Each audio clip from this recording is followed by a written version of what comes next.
Crossing the rift, sulfur burned Elijah's throat as his horse stepped gingerly onto the floating stone slab.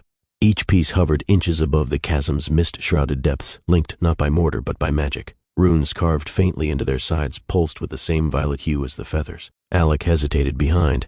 In every story, this is where the idiot falls, he muttered. Elijah didn't respond. His mind swam with visions. Lysandra's capture, the mirror, the rose turning to ash. He gripped the reins until his knuckles whitened. Each step forward hummed with ancient power. A gust of wind clawed at them from the gulf below, whispering in fractured syllables, "Return." Too late. Halfway across, a tremor rippled through the stones. One slab cracked, then plummeted into the mist. Alec swore.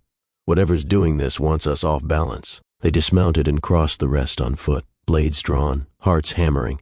The final step brought them before an obsidian gate, doors etched with serpentine forms writhing in silent agony. As Elijah reached to push it open, the runes on the door shimmered, and a voice echoed, not from the fortress, but from within their minds.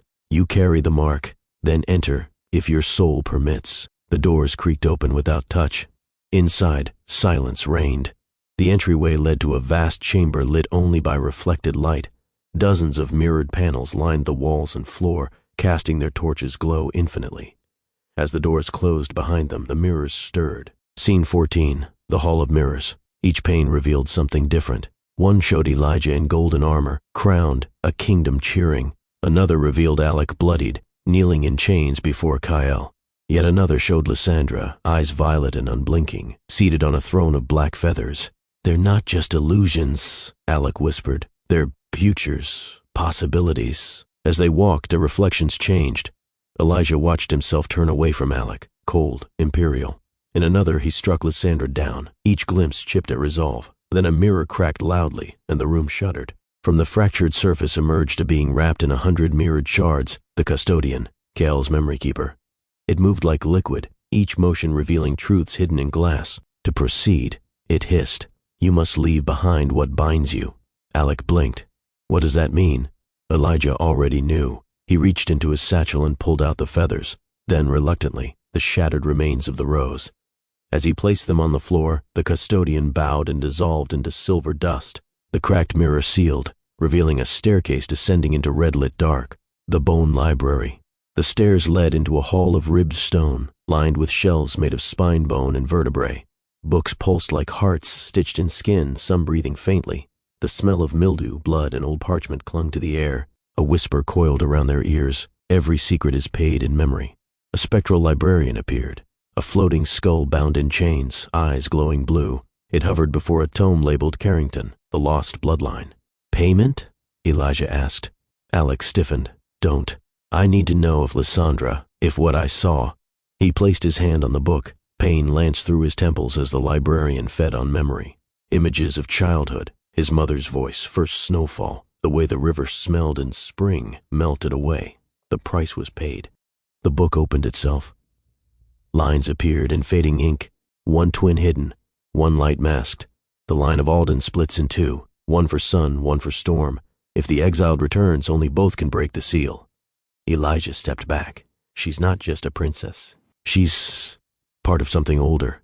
A screech above, one of Kael's carrion beasts descending. They ran. The drowned antechamber. The escape plunged them into ankle-deep water. A domed chamber dripped steadily from above, where stalactites glittered like broken chandeliers. In the water floated petals, red, pink, violet, familiar. "Elijah," Alec warned.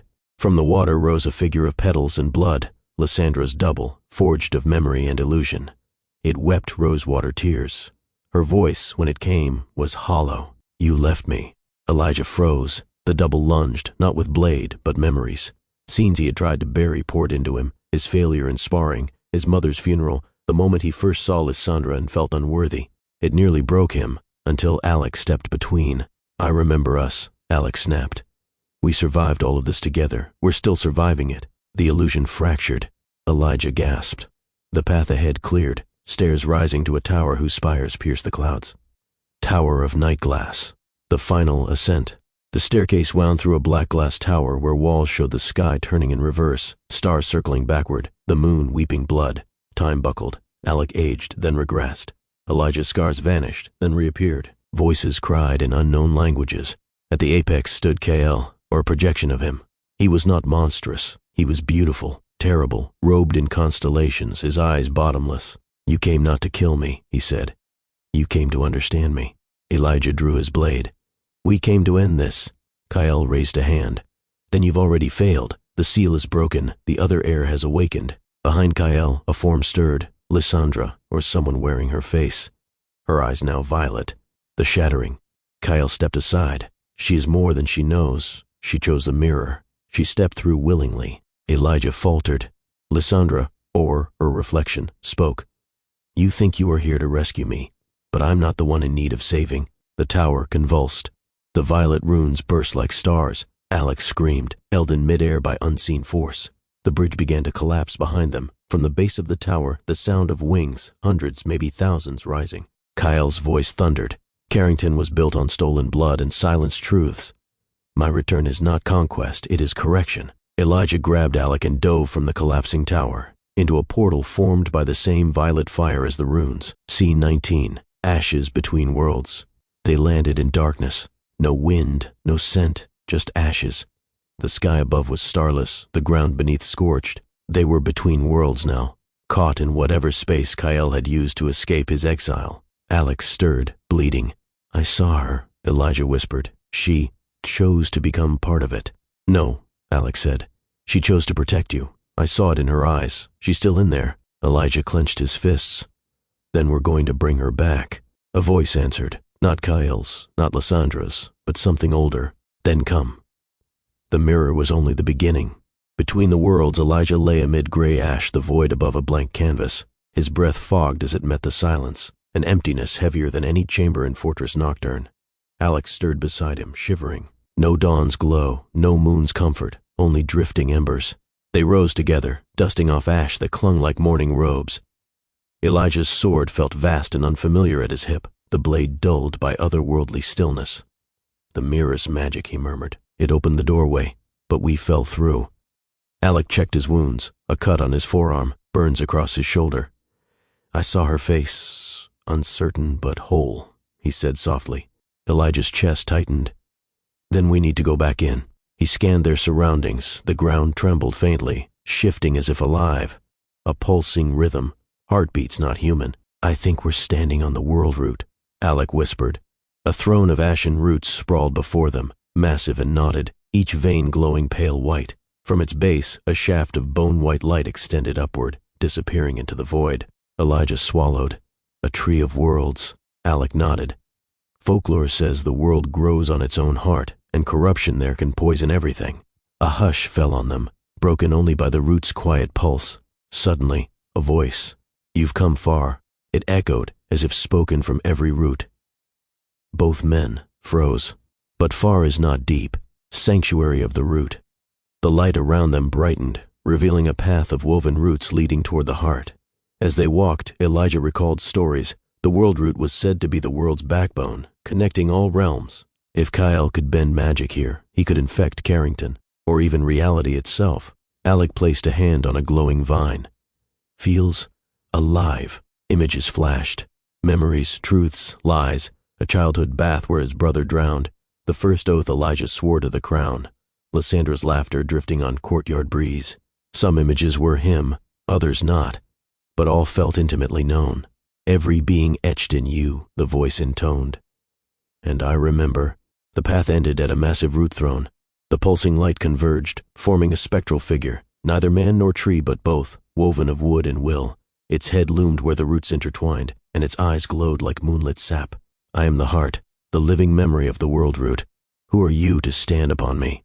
Elijah stepped forward. "My name is Elijah of Carrington, heir to servanthood, not throne. We seek Lysandra.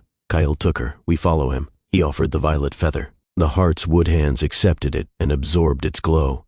"You trespass on sacred flesh," the heart said, "yet your cause resonates." A trembling underfoot. The ash stirred. "To proceed, you must align your own veins with mine," it whispered. Two glowing roots curled toward them. "Touch and choose your burden, power or sacrifice." Alec mouthed the words, "power or sacrifice." Elijah glanced at Alec. "We need both." He grasped one root. Alec placed his hand on the other. Tendrils of light wrapped around their arms. Pain flared. Memories sharpened, futures glimpsed, but they stood firm. Then walked the root's heart, said the heart, and the roots parted, revealing a spiral descending deeper. But know that each step costs you more than flesh. Veins of memory, the spiral wound downward through faint light. On each level, scenes played out, real yet intangible. A village burning, a child's laugh in the courtyard, a secret treaty signed in blood. Lysandra training in secret arts as the king slept. They walked in silence, absorbing each vision. Time blurred. Flesh felt weightless. Alec's voice broke the hush. Elijah, But Elijah raised a hand to stop him. A vision appeared. Lysandra standing before a mirror, violet light pooling beneath her feet.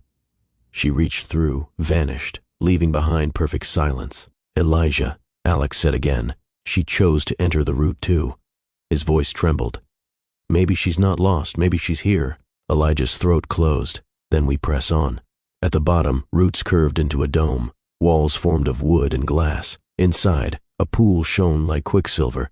On its surface floated a single violet feather, spinning in circles. Scene 4. Reflections told Alec knelt by the pool. It's her. Elijah hesitated, then knelt beside him. They watched as faint ripples formed. A face appeared, half Lysandra, half a stranger carved in violet stone. Beautiful, terrifying, bound. To free her, a whisper echoed. You must let her choose, by seeing yourselves as you are. The image shifted. It showed Elijah's fears, pride, blind duty, Alec's uncertainty, reliance on friendship. Then it showed Lysandra's burden, a dual inheritance, Carrington's crown and Kael's dark bloodline. The pool's surface glowed stronger. The feather sank to the bottom.